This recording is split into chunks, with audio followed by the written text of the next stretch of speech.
Em dic Conxa Torres, soc professora a la Universitat Rovira i Virgili, a la Facultat de Ciències de l'Educació i Psicologia. Arribo a la cooperació a través de coneguts que estaven ja concretament treballant a UNICEF. Em van convidar a començar a treballar per cooperació dins d'aquesta organització i així vam començar dins de la junta directiva i a partir d'aquí primer només com a vocal i finalment ara ja fa bastants anys que estic com a secretària d'UNICEF. Són projectes que ja fa anys que s'estan desenvolupant, hi ha tota la temàtica de la lluita contra la sida, sobretot a la part d'Àfrica. Després hi ha tot el tema també d'hidratació d'infants, s'han salvat moltes vides simplement per poder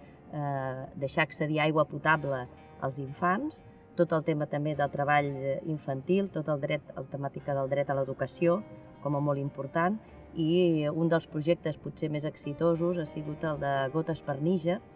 que això també s'ha desenvolupat a través d'un projecte per joves, que es pot entrar a internet, a l'Enrédate, i a partir d'aquí hi ha moltes dinàmiques de treball i molts exercicis que fins i tot les escoles podrien treballar per sensibilitzar, sobretot. S'ha de continuar apostant perquè és una de les maneres que podem generar canvis. Els canvis polítics o la inversió política cap a solucionar aquestes problemàtiques veiem que no acaba de funcionar,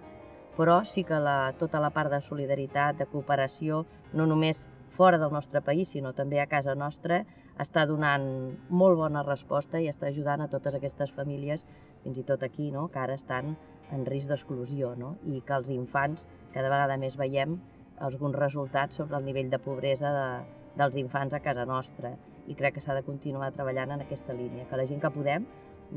cada un des del seu àmbit professional, pot estar ajudant a transformar